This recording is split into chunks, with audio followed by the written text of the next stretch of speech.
Hello, welcome to Trust Me I'm Fat. Today we're going to make some funeral potatoes. That's what we call them. They're just cheesy potatoes. And we're going to cheat and we're going to use hash browns. Some people are, really, I don't know what the word is, but they go all out and they'll boil potatoes and shred them themselves. You can do that, but I'm lazy and I use shredded hash browns. I think they're good that way, so that's how I cook them. So we're going to start with some butter. I forgot a knife. We'll just use this. About half a stick. And we're going to get it melted in here and dump in our hash browns. This is a small bag, 1 pound, 10 ounces. I don't know how to turn it on. Here we go.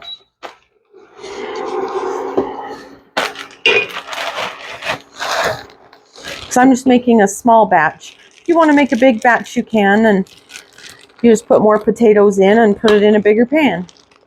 And double the soup and all the stuff you put in. Make sure we get the pan warm before I dump this in there and it won't stick so bad. There we go. There we go. We're just going to cook these till they're soft. Oh, I forgot to grab the onion. Let me grab an onion. I'm going to finely dice this onion. It's just a little onion. So if you're using a big onion, you'll probably only want like half of one.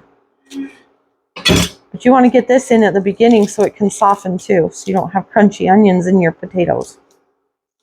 And if you don't like onions, just leave it out.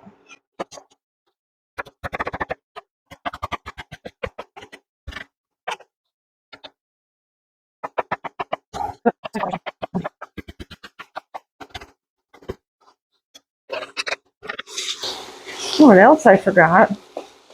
Salt and pepper. Gotta have salt and pepper.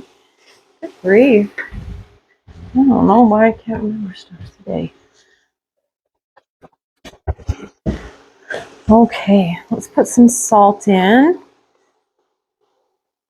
Potatoes like salt. So, I'd say that's about a teaspoon of this coarse salt. It'll dissolve and make it taste good. We're going to put some pepper. And some garlic powder. About a teaspoon-ish of that. And we don't need onion powder because I put onions in it.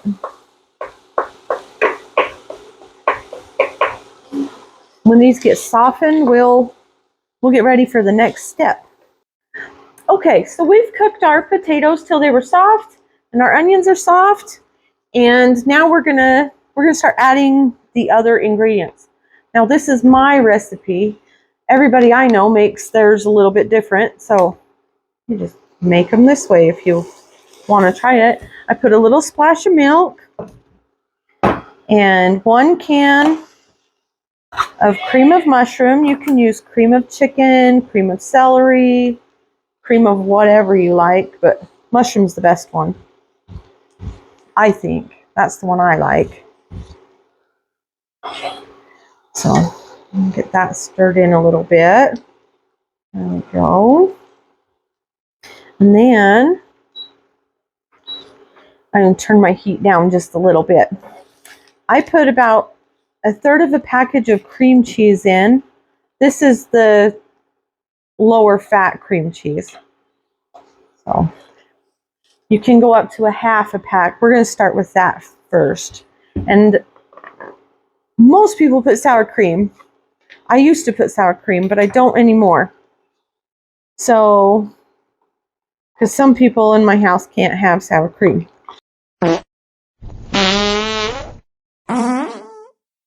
So we're going to put some Greek yogurt because it tastes basically the same. We're going to put about 1/2 cup.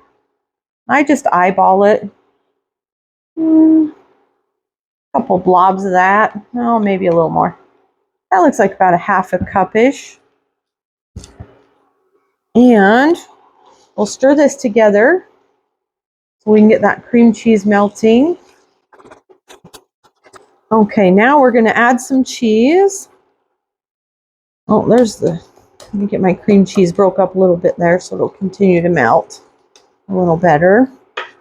Okay, let's get some cheese. I'm just using this this mixture of cheese. It's got Monterey Jack, cheddar, asadero, and queso quesadilla cheeses. So it's fancy cheese today.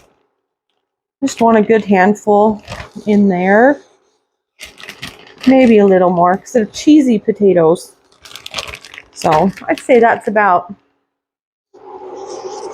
maybe a little more than half a cup of cheese. You can put more if you want. Yep, it needs a little more. Now we need to salt and pepper this too. So give it some salt and some pepper. Ooh, that's going to be good.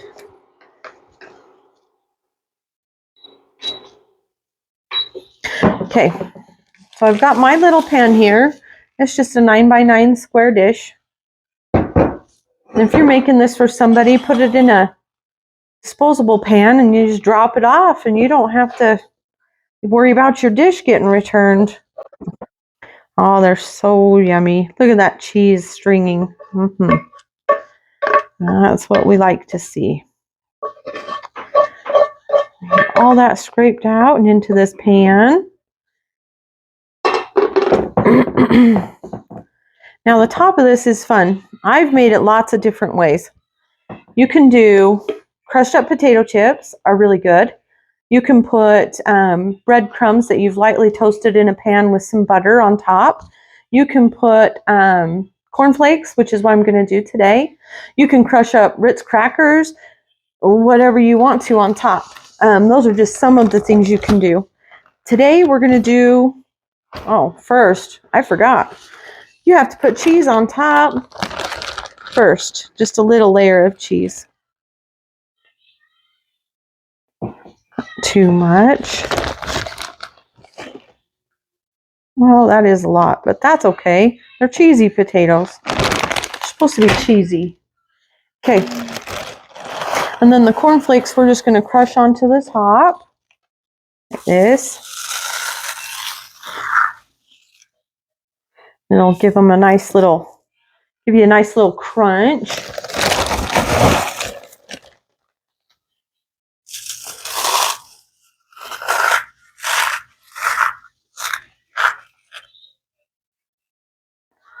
That looks good. And I'm going to dot it with some butter. Not all of this butter. Just a few little dots on top to help to flavor some of those cornflakes a little bit. This is salted butter. And I've cut into little tiny chunks. Okay. Now I'm going to put this in my little toaster oven or you can put it in your big oven if you don't have one of those. Put it in your oven for about, I'd say about 20 to 30 minutes at 350 degrees.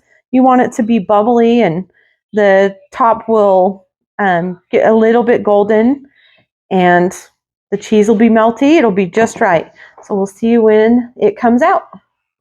Okay, our funeral potatoes are done. And they're called funeral potatoes because, well, we're originally from Utah.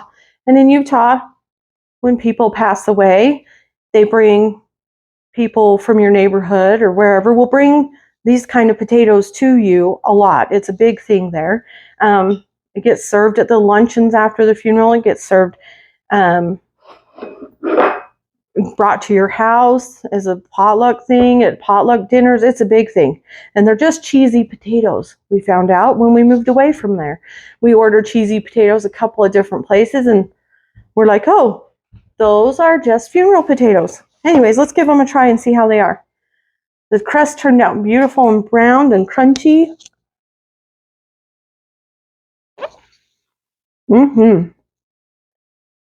Those are perfect, and they're so cheesy. And the topping, I like the cornflakes on top. They add a good little crunch. If you try this recipe, let me know in the comments below. Make sure to click like and subscribe to my channel. We're almost to 500 now, so help me get to there, and then we can set a new goal. Thanks. Have a good day. Bye.